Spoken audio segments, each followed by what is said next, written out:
There's never been a time in church history where we have more Bible study resources than today, and it seems to be creating a little bit of a conflict between the laity and the church leaders, and that's to be expected.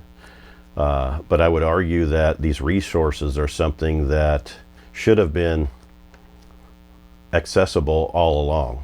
Just the scriptures themselves should have been accessible to every Christian early on, and that just wasn't the case. And there seems to have been sort of a power grab in most of church history where they overexerted their authority as if they were apostles themselves. And I don't believe that there's any kind of apostolic succession where they have equal authority to the actual eyewitnesses of Scripture. And so ultimately, it all comes back to how you exegete Scripture itself. And the laity are supposed to actually be studying themselves and becoming teachers themselves. So clearly we're told to study and accurately handle the Scripture. We're told to check what we're told and verify if it's really so. And that is a noble thing. And we're prompted in Hebrews 5 to become teachers. So I don't think it's legitimate that the Scripture itself was kept out of the hands of the laity in church history. So ultimately, the only orthodoxy is going to be the Scripture itself. I'm not saying that you shouldn't listen to church fathers and so forth. That's definitely valuable. But when you actually do so, you find out that they agreed on very little. And there's a few narrow points that they did agree on. And I think that they're somewhat legitimate, but it doesn't mean that they're the final authority on it if you can't see what they're saying scripturally. If you think that they might be slightly wrong, then you have a right to say so and discuss it openly without being declared an outright heretic and excommunicated. So how are we going to make progress if we're not allowed to make mistakes? I can understand if people are starting outright cults that are easily disproven, but I don't understand just calling everything by labels that they used in the early church. If something slightly resembles Gnosticism, it doesn't mean it is Gnosticism, unless it is, and in some cases that may be the case, but I hear the label Gnostic heresy being thrown around a lot today just because somebody believes in a different aspect of what the resurrection means. So I think that we should consider those kinds of arguments and not just skip right to the Gnostic heresy. And it almost seems as if those people that are calling people heretics, if they still have the ability to prosecute and execute, they might take that option because they're very angry about it. They're very arrogant about it. And they think that we don't have a right to think for ourselves. But clearly Scripture says otherwise. And it's on yourself if you misuse Scripture or misapply Scripture. It really comes back on yourself. And clearly God talks about the fact that if people are deliberately doing that, it's ultimately Him that's going to destroy them. But in Scripture, we have many apostasies talked about where, most of Christianity is going to go that way at some point or another. So there's really no reason to prosecute and execute. And there's no reason to name call until it's blatantly obvious. And we've already separated ourselves out by denomination.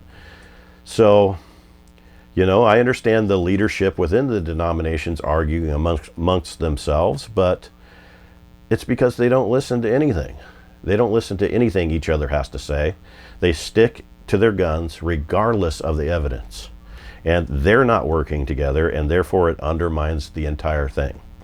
So I don't think you're doing God a service to stick to your dogma without trying to legitimately listen to what somebody has to say. And just because they're wrong in some areas doesn't mean they're wrong in all areas. You should listen to the objections and deal with them, and take the time to deal with them instead of labeling them. So as far as early church history, I don't know of any writer that came after the AD 70 destruction of Jerusalem that claims to have a direct, or at least any writer that we still have an extant manuscript from, that claims to have direct knowledge to what the apostles were teaching. And I'm not even sure that we have anybody claiming indirect knowledge, like Irenaeus heard from Polycarp, who heard from the Apostle John, but Irenaeus is not claiming to be teaching exactly what Polycarp taught. He said that he heard him in his childhood. And that's not the same thing as teaching exactly what he taught and having been taught everything he knows by Polycarp. So, and to the degree that Irenaeus disagrees with Scripture itself, then I'm going to disagree with him. And so that's not an orthodoxy. You know, Irenaeus can't claim some kind of an orthodoxy, and I don't know anybody that would fully agree with him. So apparently the idea of an orthodoxy didn't make it to Irenaeus. And other second century writers seem to be completely speculating. They don't have any direct knowledge from anybody. They seem to be scratching their heads. You know, I don't believe in the dispensational version of the rapture where people are just caught up alive in a mass rapture and just disappear off the face of the earth. But it almost seems as if that's what happened in the first century, because we have no speculation itself as to what happened to everybody. Not meaning, well, how did they die, but meaning, you know, what were they talking about, and has it come to fulfillment or not, based on direct evidence from them. If any of these apostles talked about anything that was fulfilled, like the Apostle John is viewed to have lived on almost to the second century, if not into the second century. And what was his take on AD 70? Obviously, he's a Jew. That's a major destruction of an entire system of belief that is notable enough for John to have weighed in on that. And we don't see that. So something seems to be awry where we're left speculating after everybody's gone. And I'm not saying it was a rapture. That's not what I'm saying. I'm just saying that whoever was in the inner group of each of these apostles seems to have gone by the wayside as well, without any kind of writings. And we're left with later writings that are largely speculative. And I'm not saying we shouldn't listen to those. We should. We should know what they have to say in the early church. But if you look at the totality of what they say over the entirety of church history, there's not a large agreement on a lot of things. There's a few early heresies that were outlined that you should be able to largely agree with. Even if you don't perfectly agree with them, you understand the legitimacy of them at some level, and are taking it seriously. And I think as long as you do that, you're not committing some heresy to speculate whether they got it perfect or not, because those guys certainly were not hand chosen by Jesus himself, as were the apostles. And then the apostles affirmed some of the other writers that weren't apostles. So I'm not seeing any kind of a post-apostolic orthodoxy in the ultimate sense. The ultimate orthodoxy is Scripture itself. And I'm going to argue that we should have had access to the Scriptures from day one. And as, faithful Christians, we should take seriously what everybody is saying and believing over time, to the degree that they're not so far off that it's a waste of time. and we should listen to the mostly orthodox views of Christianity today and find out if it seems to be what Scripture is saying. That's exactly what we're told to do. See if these things are really so. So we have the right to do that without being called a heretic. And speculating about whether or not they got it exactly right is not heresy. Especially when we know that there's two different ways of viewing scriptures. Clearly the Bible uses literal language, and clearly it uses a lot of figurative language. I mean, an absolute lot of figurative language. And that often a statement can be either or. I'm not saying that you can take your pick. I'm saying that if it's not clear, then it could be either or. And if you have an apparent contradiction and you need to take something figuratively, because that might be the only way you can solve said contradiction. And we're not committing heresy by trying to understand Scripture. And sometimes people will think that they have it figured out and they'll let it be known, and somebody will come along and, you didn't consider this. Well, you should listen. And if somebody does convince you that you were wrong, you should be willing to change your position. And I started out in dispensationalism, and I'm probably the farthest from dispensationalism right now of any belief. So just because I took on, when my teachers were inadequate, I took the matter into my own hands, and just my own reading. I really didn't know what the other viewpoints were, to be honest with you. I wasn't versed in that. They kind of, within dispensationalism, kind of backdoor shun listening to some of those other viewpoints. So I wasn't well versed in that. And in dispensationalism, they don't teach you about the church fathers and so forth and so on. So you really are unaware of most of those things if that's all you've heard from. So when I started reading for myself and realizing that it wasn't what I was taught, I would inevitably go online and try to research out what national level pastors were saying and so forth and so on. And I would discover some of these people from outside the dispensational movement that seemed to be agreeing with what I was reading in Scripture. And I started realizing that, whoa, this isn't something new that I'm dealing with. This is something that's already been dealt with. And that's how I got to where I am. And, it was only after a lot of thought. I to be honest with you, I've never even set foot in any other church than a dispensational one. Not because I wouldn't set foot in them, but because I didn't see a need to go into another movement if it doesn't solve all of my problems. And I largely don't completely agree with any of them. And if I really voice those opinions within those movements, most likely I'm going to be, if not completely removed from them, people are going to be whispering about me behind my back and, undermining my point of view. So it's like I don't fit strongly into any of the groups at this point based on my study of Bible. But it is very, very close to all of them. And I think that they're all close enough that we don't need to start calling people heretics. We should just listen to the issues and step out of our own viewpoint long enough to understand theirs. And in some cases, I would agree that they're just ignorant people talking, and there's no basis for what they're saying. But in other cases, it's not so clear. And then even when within the best exegesis, within those movements that you have the best exegesis, you have other things that seem to be eisegesis. And it kind of, makes people want to throw out the baby with the bathwater. They don't want to listen to you because of those reasons. And so the real problem with orthodoxy is we just cannot, people don't have the integrity to discuss these things, and they want to break off way too soon before, and they want, they assume that they were born into the right point of view, and it's just not the case. Some of the strongest, largest religious organizations today are outright cults.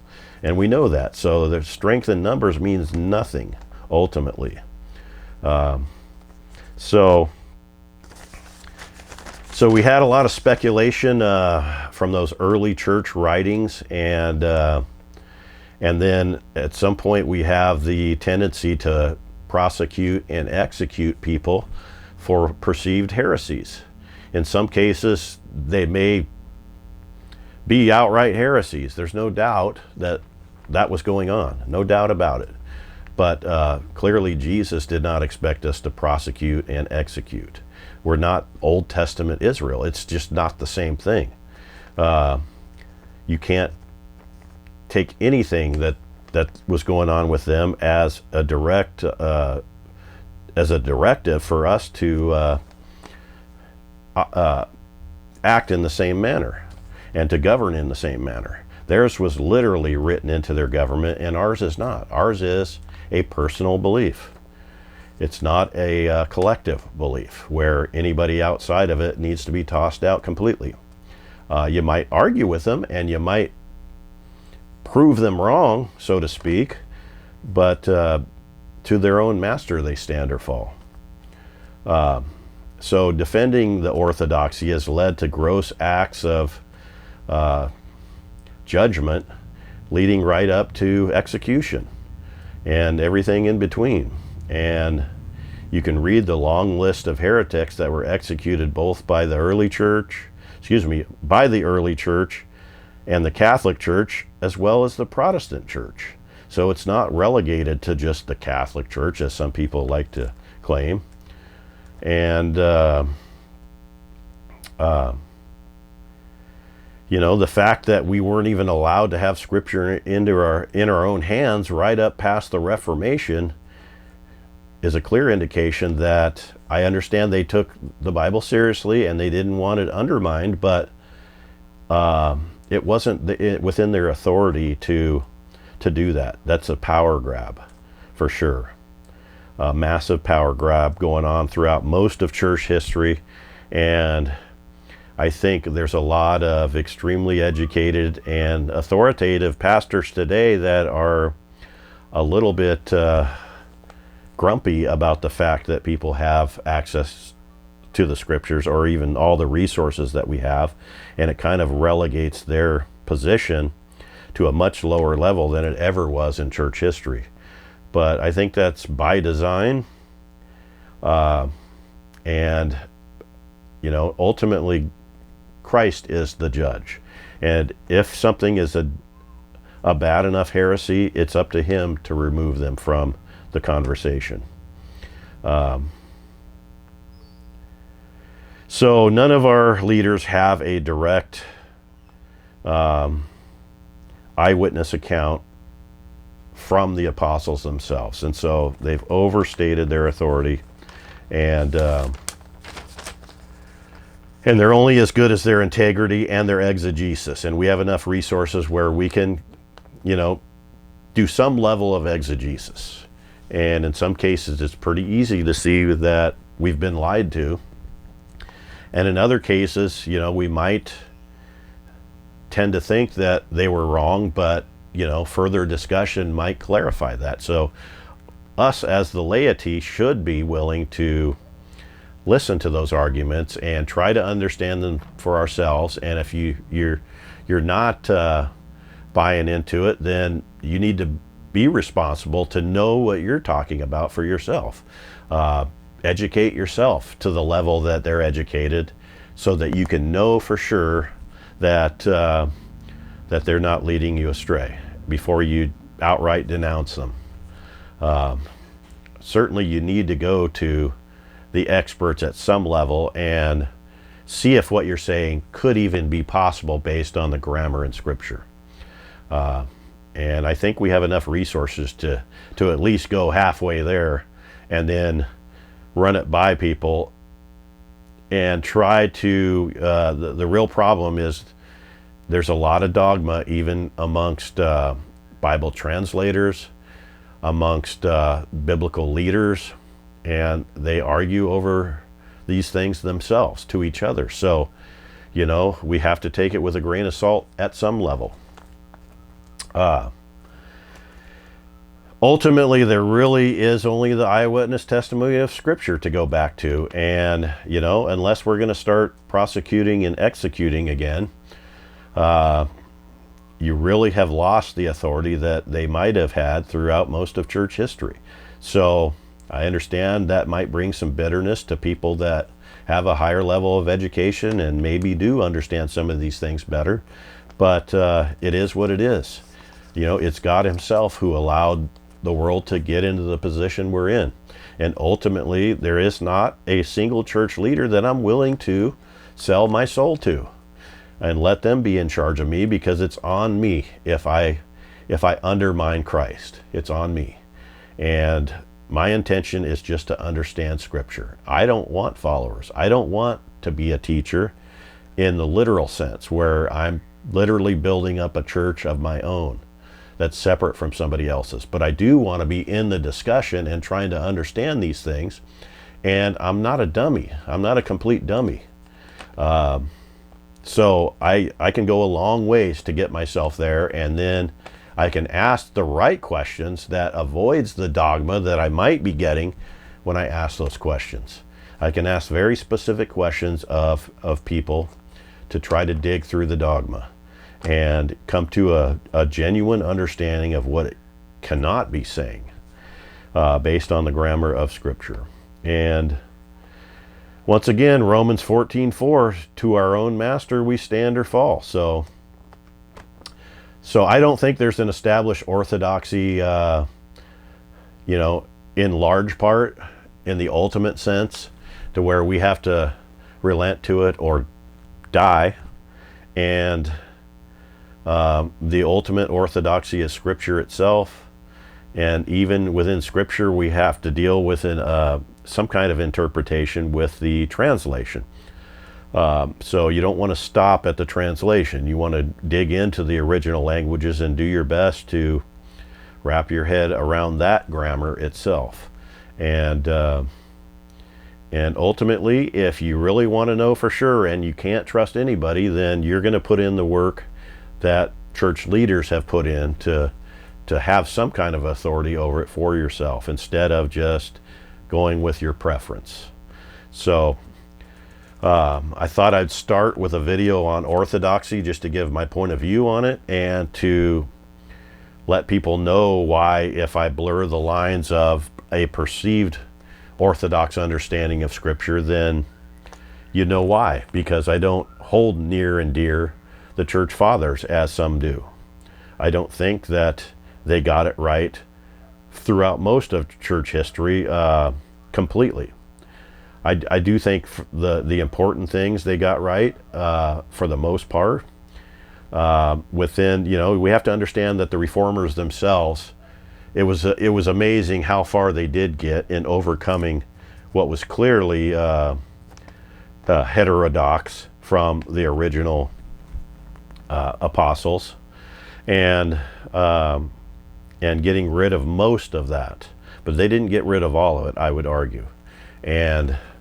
But I would also argue that we've gone too far. I think we've over-reformed in some cases, and you've kind of departed from some of these mainline denominations because for reasons that are sort of illegitimate. Just because somebody baptizes babies, or they